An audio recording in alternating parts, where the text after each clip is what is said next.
শুনেলেন একদম সহি কথা, এর মধ্যে কোনো ভেজাল নাই। নবীজির একটি বিবি ছিলেন, যে বিবিটা কোনো সতীন দেখেননি, তার নাম খাদিজা। খাদিজা যতদিন বেঁচে ছিলেন আল্লাহ আর নবী দ্বিতীয় কোনো বিয়ে করেননি। খাদিজা কত দামি মহিলা, আল্লাহর রসুল মরার আগে পর্যন্ত খাদিজাকে মনে রেখেছিলেন।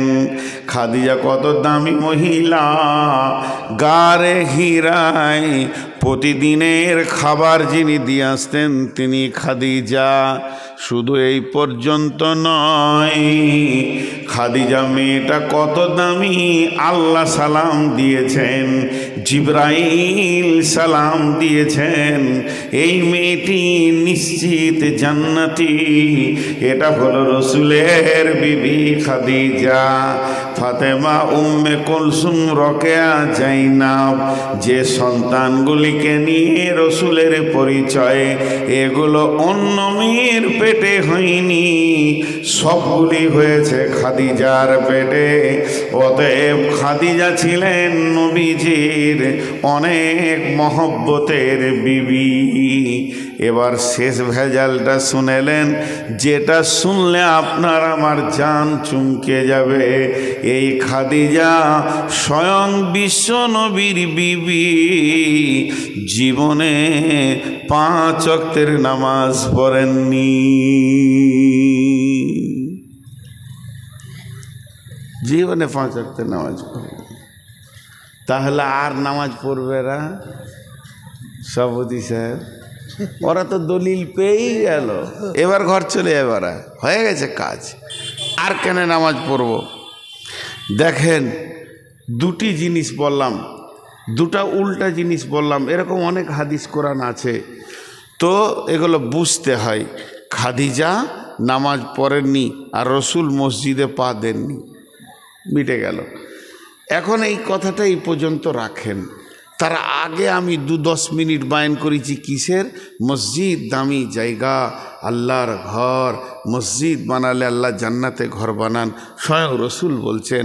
আর আল্লাহ কোরআনে বলছেন, আমি পৃথিবীর প্রথম ঘর বানিয়েছি মক্কা মুকাররমায়। তাহলে কথাগুলো সব থাক। এখন একটা কথা আপনাদেরকে জিজ্ঞেস করব, খুব ধীরে ধীরে বলছি। কেন বলছি? বলি, আমার সুগার অনেক বেশি, পুরা পা আজকে আগুনের মতো জ্বলছে। একবার বিকালের দিকে ভেবেছিলাম যাব না, আমাদের দিকে আবার বৃষ্টিও হলো, প্রচুর বৃষ্টি হয়েছে বর্ধমানে, আর আমার গ্রামে হালকা হয়েছে। গাড়ি দেখলে বুঝতে পারবেন কত কাদা লেগে আছে, রাস্তার কাদা। তো সেই কষ্টে এসেছি। জ্বরের ভাব ছিল গতকাল, কাশি এখনো বন্ধ হয়নি, কিন্তু ওয়াদা খেলাপ করা অভ্যাস নাই, তাও আমি ধীরে ধীরে চালাতে রয়েছি এবং পিওর একটা সাবজেক্টের উপরে কথা বলছি, মসজিদকে কেন্দ্র করে। আপনারা ধৈর্যের সঙ্গে শোনেন। তো দুটি জিনিস আপনাদের ভিতরে কৌতূহল থেকে গেল, মেয়েদের ভিতরে একটা, পুরুষের ভিতরে একটা। কৌতূহলটাকে আগে পরিষ্কার করে দিই। ইতিহাস আপনাদের স্কুলে, কলেজে, ইউনিভার্সিটিতে, প্রাইমারি স্কুলে, হাই স্কুলে, কলেজে, হাই মাদ্রাসায়, সব জায়গায় একটা সাবজেক্ট হয়, সেই সাবজেক্টটার নাম হলো ইতিহাস। হয় কি হয় না? আপনাদের এখানে হয় কি হয় না? সভাপতি মুখ খুলছেন, একটা অত বড় আলিম মানুষ, আর আপনারা একটু মুখ খুলছেন না। মনে মনে কেন এরকম চুপ আছেন? একটু মুখ খুলেন। ইতিহাস হয়। তো ইতিহাস মানুষের কি লাগে, কাজে লাগে? আমি বুঝে আসি না। এই ভাইয়ের সঙ্গে আমার অনেক ঝগড়া, আজ থেকে ধরেন 6 মাস আগে ঝগড়া, কথাবার্তা নাই। দুজনই আলিম, হতেই পারে, শয়তান কি লাগবে না?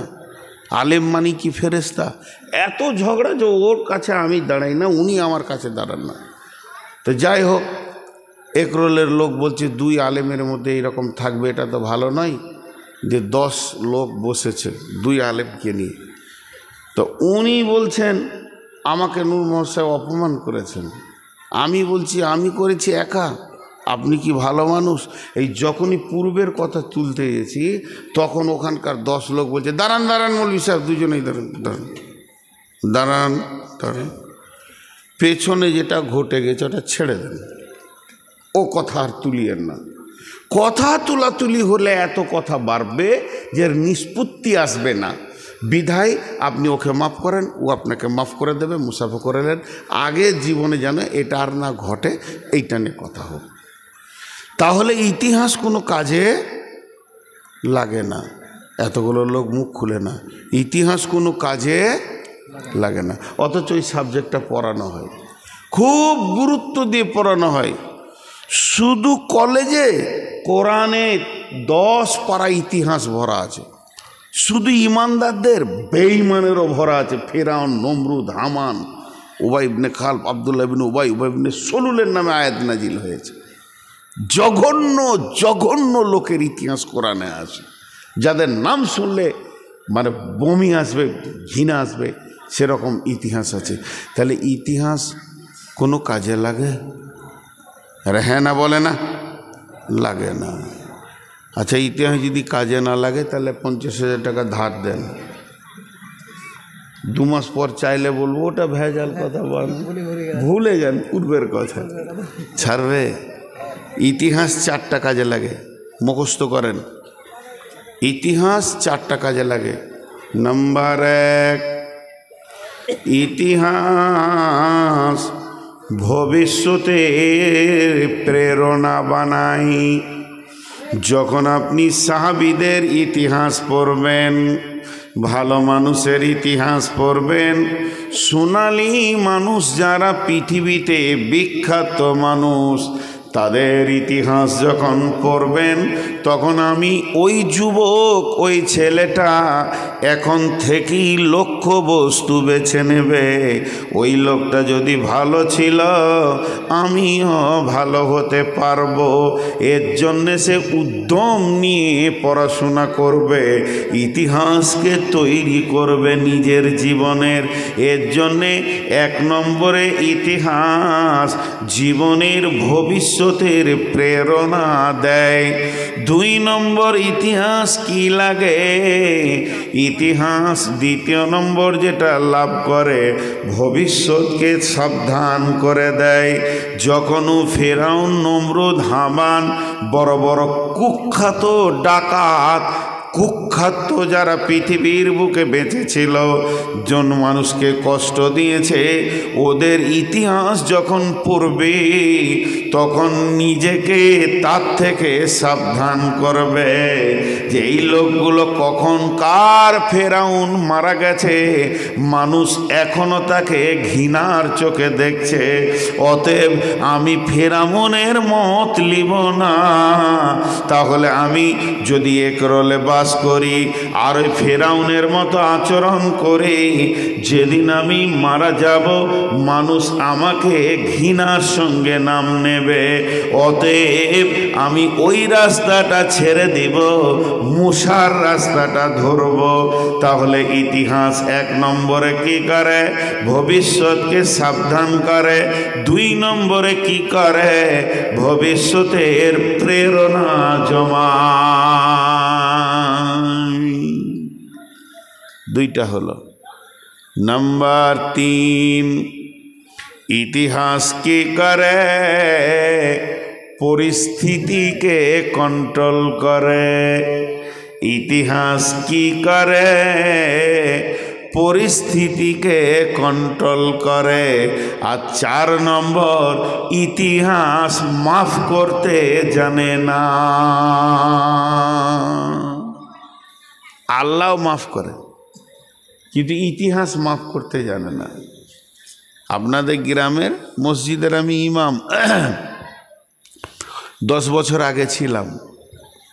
হঠাৎ আমার নামে একটা দুর্নাম ঘটে গেল যে মসজিদের 5,000 টাকা চুরি করেছে। নোংরা হয়ে গেল আমার ইতিহাসটা।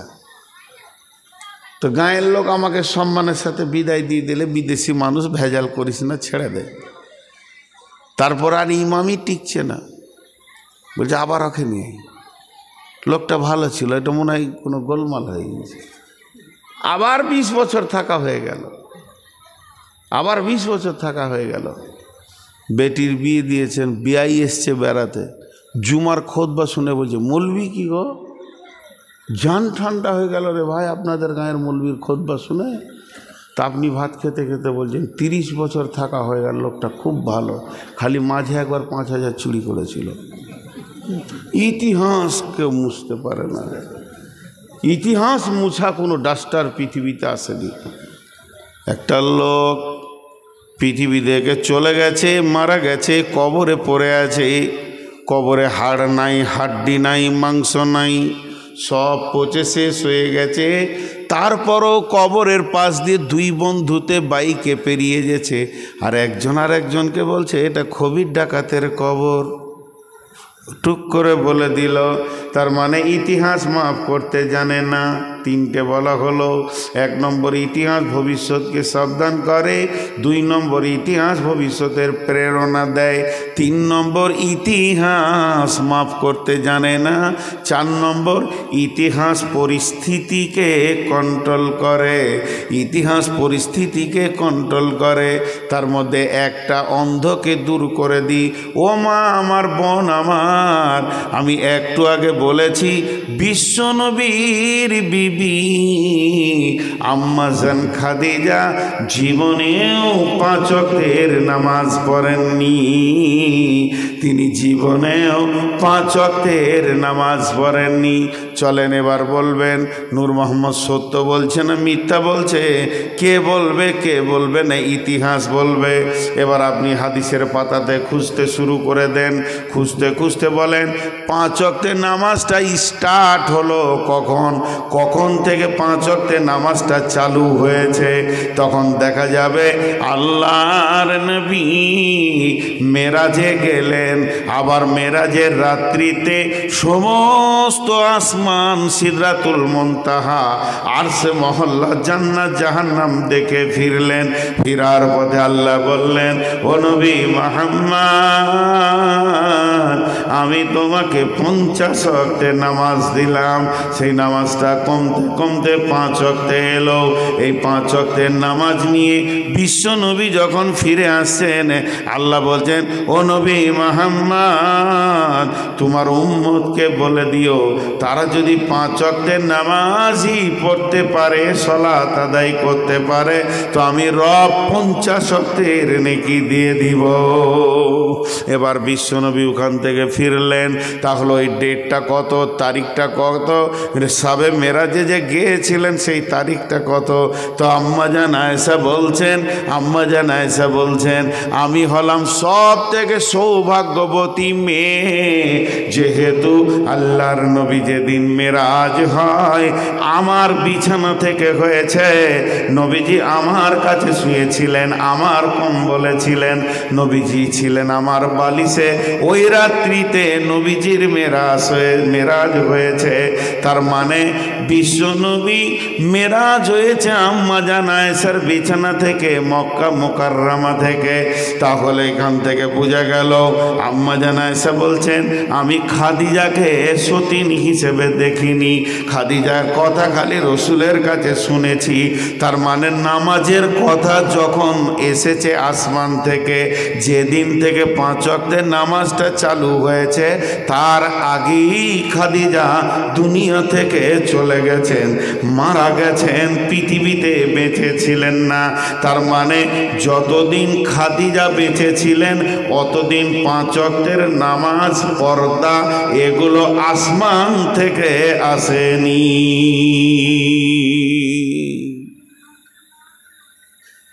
এখন কথাটা এরকম হবে যে আম্মাজান খাদিজা নামাজ পড়েননি নয়, নামাজ পাননি, নামাজ পাননি।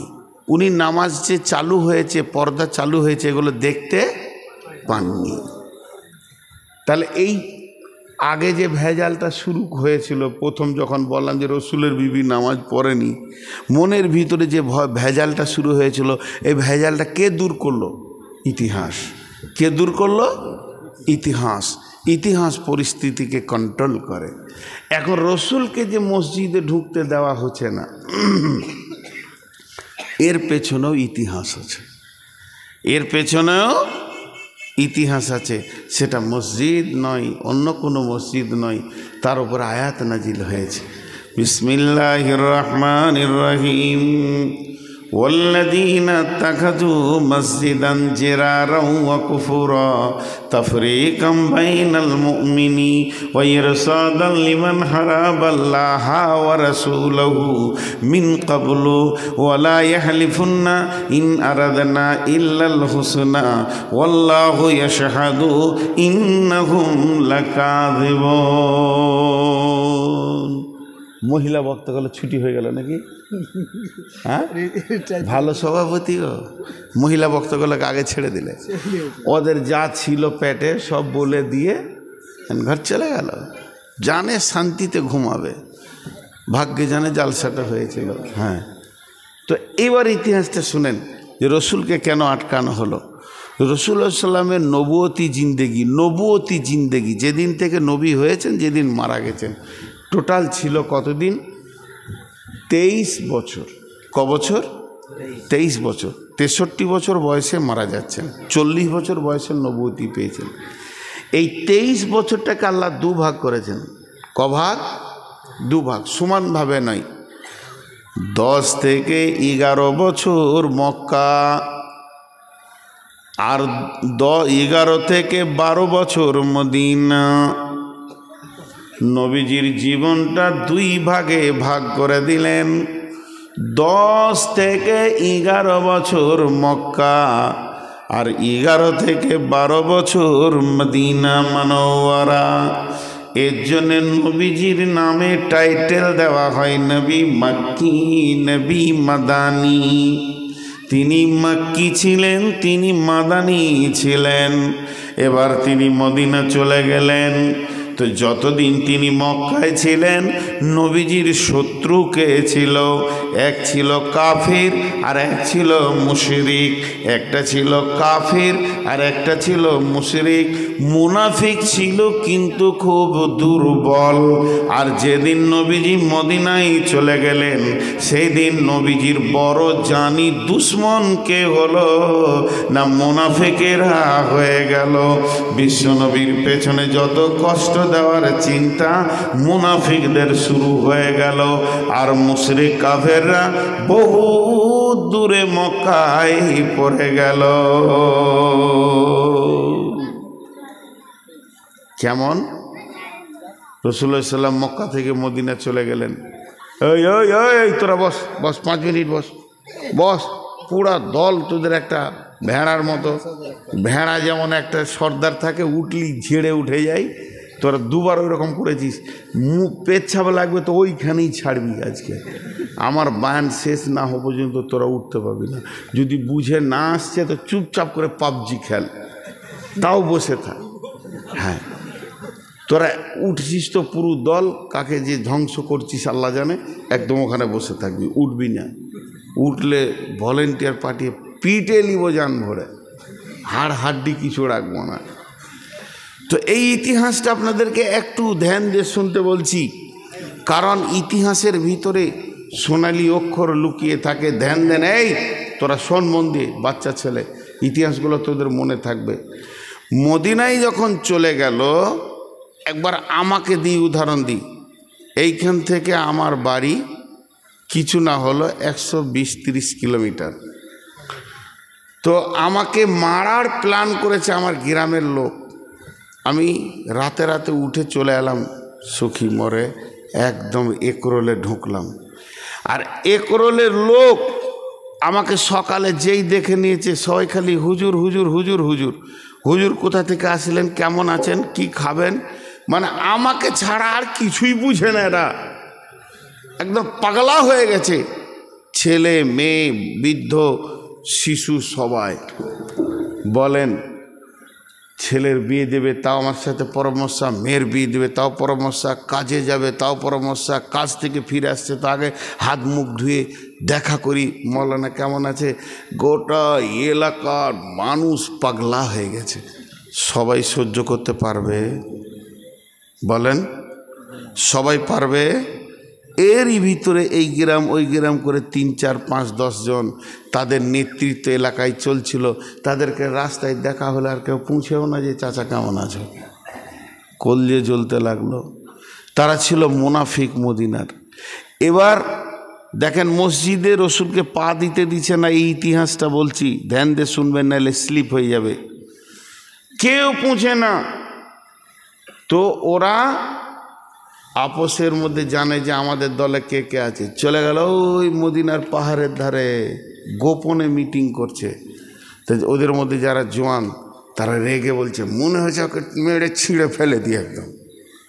তো বৃদ্ধরা বলছে চুপ চুপ, এমন করে বাঁশকে কেটে তুলে ফেলবো, না থাকবে বাঁশ আর না বাঁচবে বাঁশরি। দাঁড়া, ব্যবস্থা লিখছি। তোরা কি ভাবছিস? বলছে ওকে সহ্য হচ্ছে না আর দেখে, এলাকায় এত বড় উমাস্তান হয়ে গেল, কোথা থেকে এসে। বলছে ঠিক আছে, ওকে মারতে হবে। প্ল্যানটা হচ্ছে রসুলকে মারার, রসুলের জানকে শেষ করার, এই প্ল্যান চলছে। প্ল্যান করতে করতে ওদের মধ্যে বয়স্ক মানুষ বলল, বাবা শোনো, তাড়াহুড়ো করে কাজ করতে গেলে হবে না। এখন যদি ওর বিরুদ্ধে মুখ খুলবে, মানুষ ওকে নিয়ে পাগলা হয়ে আছে, তুমি চাটনিতে জুটবে না। তাহলে ওর ভিতরেই থাকতে হবে, ওর সাথেই থাকতে হবে এবং ওর গাছের জড়কে ভাঙতে হবে। এরা হলো মোনাফিক। মোনাফিকের ব্যাপারে আল্লাহর কালাম পাক বলছেন ফি দারকিল আসফাল, এরা জাহান্নামের একবারে নিচে থাকবে, এদের ওপরে থাকবে মুশরিক কাফির। তার মানে এরা এত ভয়ানক জিনিস, আপনার সঙ্গে থাকবে, খাবে, আপনাকেই মারবে, এটা বুঝতে দেবে না। এই ভয়ানক দলটা ছিল মদিনাতে, রসুলকে মারার প্ল্যান করেছে। দুটো যুবককে বললে, এই তুই আর তুই কালকে চলে যা মক্কা, ওর যেখানে জন্ম, ওর বাপের যেখানে বাড়ি ভিটা, ওই এলাকায় জিজ্ঞেস করে আইতো, দেখ কি ঘটনা ঘটে। দুজন চলে গেল মক্কা। মক্কা পৌঁছালো, যে কদিনই লাগলো, 2 দিন 10 দিন। মক্কায় পৌঁছানোর পর জিজ্ঞেস করবি করা, আবু জাহেলের ওইখানেই শুধাইছে, হাগো নবী মোহাম্মদকে চিনো? বলে চিনবো না, ওকে পেলে কাটবো। রাতে রাতে পালিয়েছে ওইখান থেকে। তখন ওর কলজাটা কি বড় হচ্ছে, ওরে সুবহানাল্লাহ, দুশ্মনে ঢেড়ি লেগে আছে। এত ভালো লোক আমার ওখানে, খুব বুজুর্গি বেনে গিয়েছে, কিন্তু ওর যে দুশ্মনে ঢেড়ি লেগে আছে। দাঁড়াও, তোমরা খবর দিচ্ছি কোথা আছে, পালালে কি হবে, কোথা আছে বলে দিচ্ছি। এবার ওই 2 জন আসলো, আবার মিটিং ডাকলো, তারা গোপনে গোপনে মিটিং ডাকলো। মিটিং ডাকার পর পাহাড়ের গুহাতে আবার লুকিয়ে তারা বসে গেল। বলে বাবা, তোমাদেরকে মক্কা পাঠিয়েছিলাম, মক্কার খবর বলো। হাসতে হাসতে আনন্দে বলছে, মক্কার খবর অনেক ভালো, ওখানে ওর দুশ্মনের ঢেরি লেগে আছে। যদি ওদেরকে একবার মদিনাতে আসতে দেওয়া হয়, ওর দুশ্মন কি মেরে চলে যাবে, আমাদেরকে হাত দিতে হবে না, আমাদের নামে বদনাম হবে না, মার্ডার কেসের কোনো বিচার হবে না, আমাদের নামে কেসই লাগবে না। অতএব খালি মক্কার লোককে কিভাবে তারা মদিনাতে আসবে আর মদিনাতে এসে নবী মুহাম্মদকে মারবে, এই বিষয়টা চিন্তা করলেই হয়ে যাবে। এরা তো খুশি হয়ে গেল, বাহ বাহ, কাজ হয়েছে, চল। এবার কি করবে? আরে ওরা যে আসবে, কার ঘরে থাকবে, কার ঘরে থাকবে? 2-4 জন যে মারতে আসবে, যদি যার ঘরে থাকবে ও যদি দেখে লাই, হাজি ভাই আমার বাড়ি বর্ধমান, আমার দুশ্মন এলাকায় ঘুরছে, আপনারা চিনবেন না, আমার চোখে যদি এক ঝলক পড়ে তো আমি বুঝতে পারবো না যে এইখানে। তো ঠিক ওই রকম ওরা বলছে, যদি কারো ঘরে দেখে লাই, ওর আইন খুব কড়া, গর্দন উড়িয়ে দেবে। তাহলে কি করবি? বলছে একদম মদিনার মদিনার এক প্রান্তে এক ধারে একটা ছোট্ট মতো মসজিদ বানিয়ে নিল ওরা। ওই মসজিদটা বানালো কি নিয়তে? যে ওই মসজিদের ভিতরে তাদেরকে রেখে মেহমানদারি করে আমরা খাওয়াবো। আর যখন নবী মুহাম্মদ সাল্লাল্লাহু আলাইহি ওয়াসাল্লাম একা থাকবে, সমস্ত সাহাবীরা মাঠে ঘাটে খেজুরের বাগানে কাজে চলে যাবে, তখন এরা গিয়ে ওকে কেটে দেবে, পিস করে দিয়ে চলে যাবে। তাহলে একটা মসজিদ বানা, কারো বাড়িতে রাখতে হবে না, যে তাড়াতাড়ি করে খেজুরের গাছের পিলার, খেজুর পাতার ছাওয়ানি আর ডাল কাঠ খোট্টা দিয়ে মসজিদটা হয়ে গেল। 1-2 ঘন্টার মধ্যে মসজিদ হয়ে গেল। বলে তাহলে এবার মসজিদের উদ্বোধন করতে হবে, নামাজ শুরু করে দিতে হবে। এইটা আমরা ওয়াক্তিয়া মসজিদ বানাবো, এখানে 5 ওয়াক্তের নামাজ পড়বো, আর জুমাটা যাকে মারবো তার পেছনেই পড়ে চলে আসবো মসজিদের নববীতে। তাহলে ও বুঝতে পারবে যে এই লোকগুলি আমার দলে আছে, এরা বেঈমান হয়ে যায়নি। কিন্তু তলায় তলায় আমরা ওই দুশ্মনদেরকে নিয়ে এসে আমাদের 5 ওয়াক্তের মসজিদে রেখে দিব, আর এখান থেকে নবী মুহাম্মদকে মেরে দিয়ে চলে যাবে। বাপরে, কে বিড়ি খেয়েছে গো? প্রচণ্ড গন্ধ, এই পেছনেই খেয়েছে। আরে বাপ, তোকে কি বিড়ি এখনই খেতে মন গেল? তোর লজ্জা শরম হায়, ওকে ধরে নিয়ে আয় তো। হ্যাঁ, খেয়েছে না? না বললে হবে না, আমার নাক রে, এটা বিভৎস গন্ধ আসছে।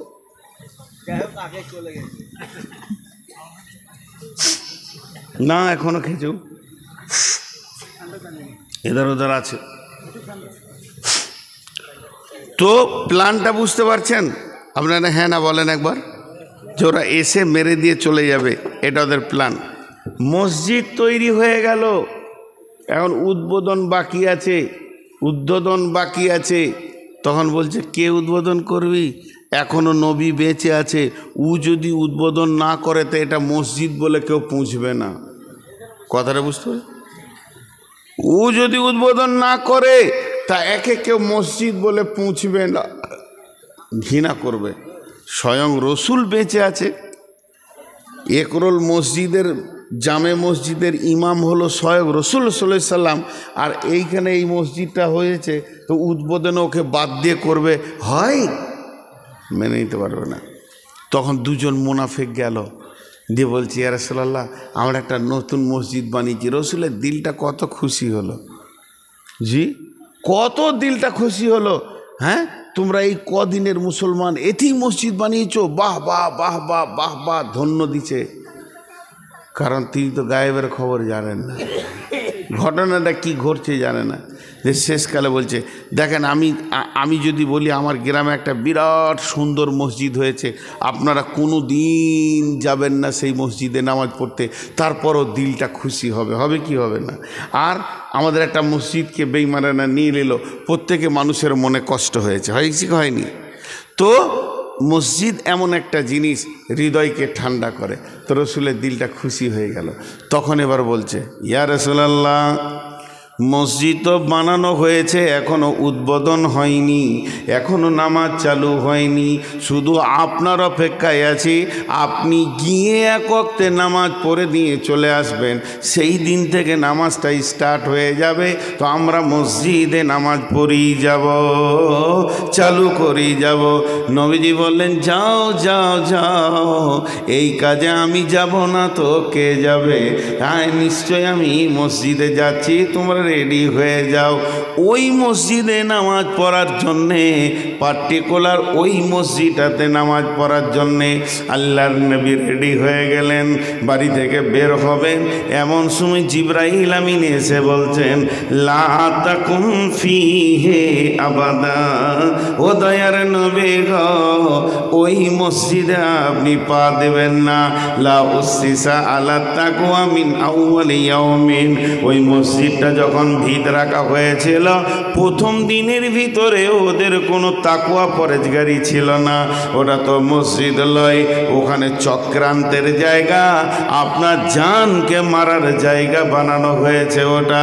ওয়াল্লাযীনা ইত্তাখাযু মাসজিদান জিরারাও ওয়া কুফুরা তাফরীকাম বাইনাল মুমিনি ওয়া ইরসাদাল লিমান হারাবাল্লাহা ওয়া রাসূলুহু।